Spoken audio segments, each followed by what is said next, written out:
In 1968, when I was 17 years old, I took the train from my small hometown and went to the big city of Toronto, where I lived for 4 months in the Salvation Army home for unwed mothers. We went to chapel twice a day for hours, and the sisters made sure we begged for forgiveness. And it was time to have the baby.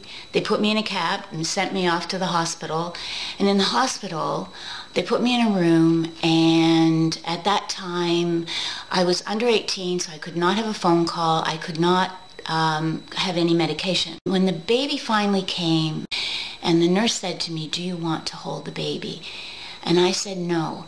And somehow I knew that if I held that baby, it would haunt me for the rest of my life. The day after I had my baby, the social worker came to get me and took me upstairs. And I walked out of the elevator, and right there was a nurse. And she was holding this little baby. The social worker said, "Is this your baby?" And I could see the jowls that were the very same as his father's. And I knew it was my baby, and I said, "Yes." And she said, "Do you relinquish all rights to this child?" And I said, "Yes." And it was done. Nobody in my family ever said, "Do you want to be a mother?" I had no idea that I wanted to be a mother or what that would be like. About a week after the baby, I gave birth, I went back home. It was a 20-hour train trip. And when I got home, life just went on as before I had left, and I didn't talk to anybody about it. I didn't talk to my parents about it, and I went back to high school, and it was like nothing had happened. And I failed high school. I just had a really hard time, and I think in 1968, if you didn't talk about it, it didn't happen. But everybody in town knew I was one of those girls that had gone away and had a baby. I slowly fell apart. I failed high school. I made 2 attempts to go to college. I failed those. I married the baby's father, and we married and divorced. I gained 40 pounds. I slit my wrists, and I was completely estranged from my family. And I decided that I would find my baby. I think I just loved my baby, and I didn't know. It was instinctive. And I didn't think about it. I didn't think about my rights. I didn't think about anything. I just wanted to find my baby. And I took every avenue I could. And it wasn't until 41 years later that they changed the law in Ontario that the birth parent could see the adoption records. I got his records. They arrived at the house, and I just prayed that he was safe, that he wasn't dead. Even if I never saw him, I didn't want him to be dead.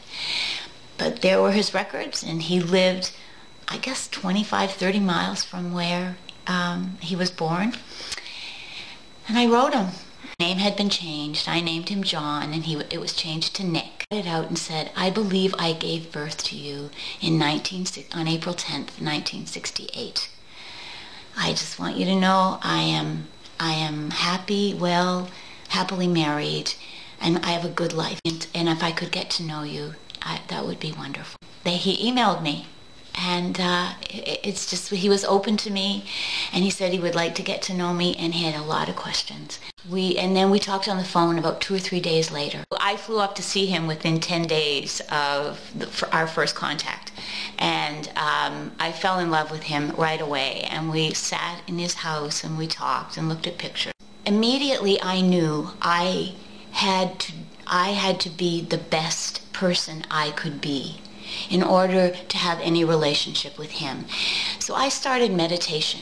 It's been 6 years now. I love him when I'm with him. He knows I love him. He knows I would fight for him. We would spend time together, and not a lot of deep questions, just a lot of fun. We were a lot alike. And his wife, Lisa, I adore her. And she's like a best friend to me now. And my grandson said to me one day, because he asked me a lot about how I found Nick and what it was like, and so I told him a lot of stories, and then we were walking out, and he said, "Jann, you would have been a good mother." I almost explode with happiness before I go to see Nick. And I've never had a family like this, where we sit around and we talk and we cook and we relax and we do holidays and simple, and so much joy. I had no idea that families were happy and that they were content. And I'm shocked.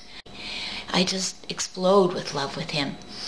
And that's the state I'm in when I'm with him. And he lets me hug him. He takes it in. He married his childhood sweetheart, and I know through her that they did talk a little bit about it. I don't think anybody's okay that their mother gives them up at all. And I know part of what meant the most to him was how hard I searched for him, that I loved him and I would not give up, and it meant everything for me to find him. And then after I found him and all this opens up, I can't believe it. Like, I really can't believe it. And I had a wonderful life. Before I met Nick, a wonderful life, full of love and prosperity, and now it's full of joy. And they actually told me this when I gave him up, that he was going to a family with 4, he would be the 4th adopted child. And I think that carried me through, because I knew he was with a family who really wanted him. When I met his adopted mother, his father had died, I met his adopted mother, and she walked towards me and she said, "How do you like our son?" And I know it's terribly hard for her that I came into his life. It was very hard. She thought she would lose him. And I just want to describe her as a Christian woman. She just did the right thing, and she made space for me. And I've never felt anything like it before, of how much I felt I owed this woman. I don't know if it's owed, but I was in awe of her. I don't know if I loved her, but I would have killed for her. I would have died for her. And it was for keeping him safe for 41 and a half years.